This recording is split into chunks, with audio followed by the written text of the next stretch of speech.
राजस्थान में पहली बार कोई विधायक एसीबी के रडार पर रहा। एसीबी ने भारतीय आदिवासी पार्टी के विधायक को 20 लाख रुपए की रिश्वत लेने के आरोप में गिरफ्तार किया है। राजनीतिक सुर्खियां भी बनी है। बाप पार्टी के विधायक की गिरफ्तारी के साथ उन माननीयों में भी डर बैठ गया है जो सवाल पूछने के बहाने पैसे कमाने की ओर ध्यान दे रहे थे। आप देख रहे हैं राजस्थान चौक, मैं हूं अंकित तिवारी।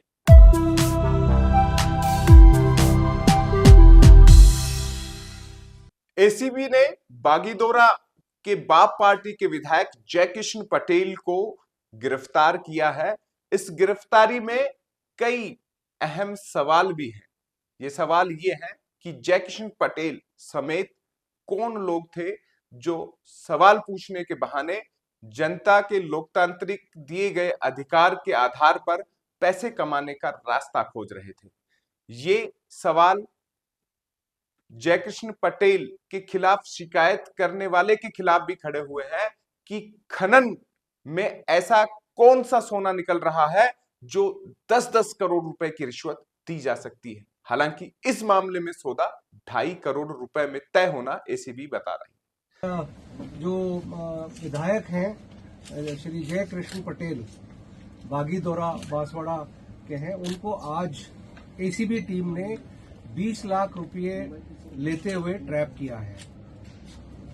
ये ट्रैप की कार्रवाई काफी दिन से इसी ऑपरेशन चल रहा था। हमारे पास परिवादी रविंदर सिंह जो कि उस एरिया के नहीं है, वो पूर्वी राजस्थान के हैं, उनकी माइंस हैं।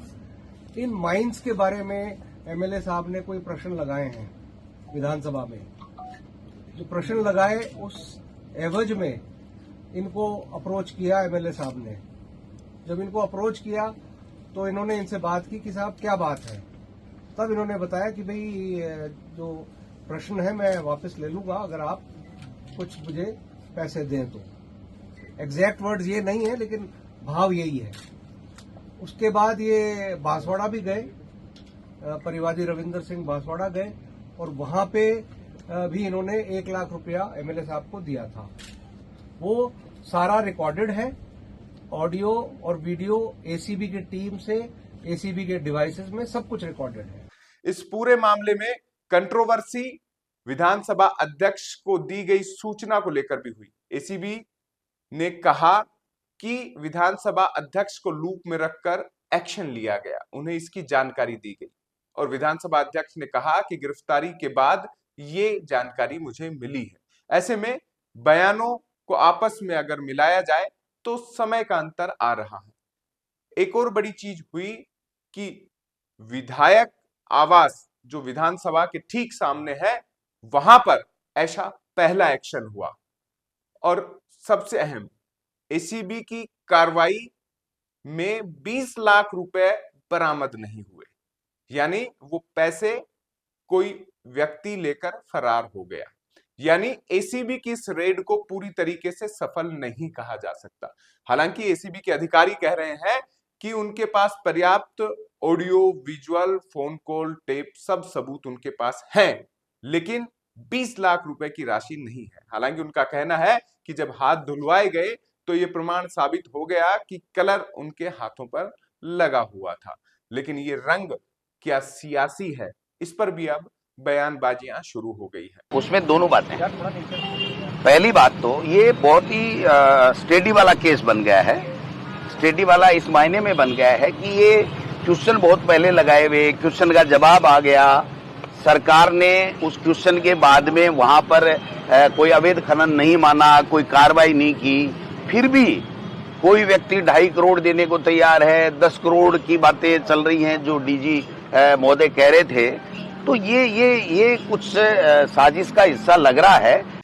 जिस व्यक्ति ने, रविंद्र सिंह ने शिकायत दर्ज की थी, वो बसपा से चुनाव लड़ चुके हैं और उनके पिताजी बीजेपी से चुनाव लड़ चुके हैं।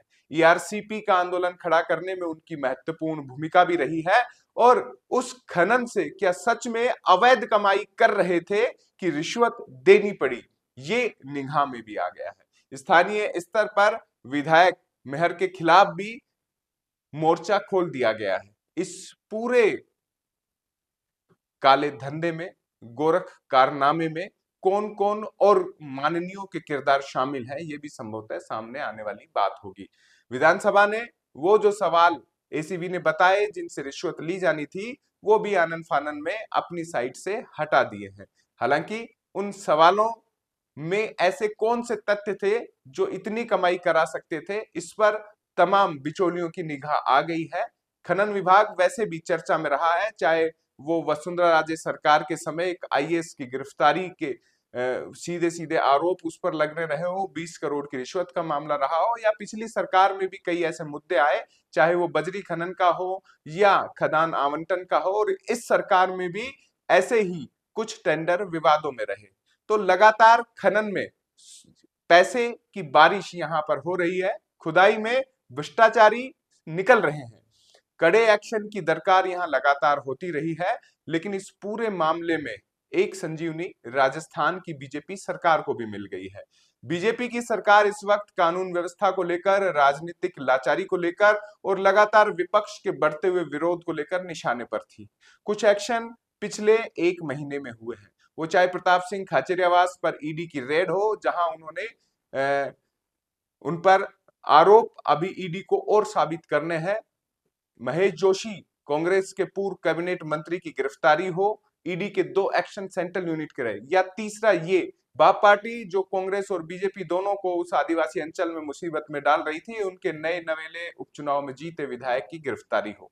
ये तमाम चीजें हैं जो बता रही है कि सरकार अब मगरमच्छों को पकड़ने लगी है। हालांकि ये मगरमच्छ आगे छूटेंगे या इन मगरमच्छों के बहाने उनको डर लगेगा जो भ्रष्टाचार के जरिए पैसा कमा रहे हैं। राजस्थान की राजनीति में फिलहाल ये चर्चा का विषय है। राजकुमार रोध भी अपना बयान दे चुके हैं कि इस पूरे मामले की फिलहाल वो भी अपने स्तर पर जांच करा रहे हैं, और क्या ये राजनीतिक रंजिश के तहत किया गया है, वो भी इनकी जांच के पहलू में शामिल है। लेकिन फिलहाल इतना है कि जिस ईमानदारी की बात बाप पार्टी कर रही थी, वो उनके एक नए नवेले विधायक ने एक झटके में तोड़ दिया है। चौंकाने वाली बात यह रही कि बागीदोरा और जहां का सवाल लगाया गया, वहां किलोमीटर का अंतर इतना है कि चौंकना लाजमी है। खैर, एसीबी को इस मामले में दाद तो देनी पड़ेगी कि विधायक आवास में घुसकर एक माननीय के गिरबान पर हाथ लगा दिया है। ये एसीबी के इतिहास में स्वर्ण अक्षरों में लिखा जाना भी चाहिए। लेकिन और कितने माननीय हैं जो जनता के वोट से जीतने के बाद जनता के ही पैसे पर कुंडली मारे हुए हैं, वो भी सामने आने चाहिए। इस पूरे मामले में एसीबी सख्त नजर आ रही है, लेकिन कानूनी कार्रवाइयों के बाद विधायक का क्या होगा, क्या उनकी सदस्यता इस पूरे मामले में विधानसभा अध्यक्ष इस पूरे मामले में उनकी सदस्यता को लेकर भी कोई निर्णय लेंगे, ये भी राजनीतिक गलियारों में चर्चा का केंद्र है। आप देख रहे थे राजस्थान चौक। नए दर्शक हैं सब्सक्राइब कीजिएगा, पुराने हैं तो कमेंट बॉक्स में बताइएगा कि इस पूरे एक्शन पर आपका क्या सोचना है।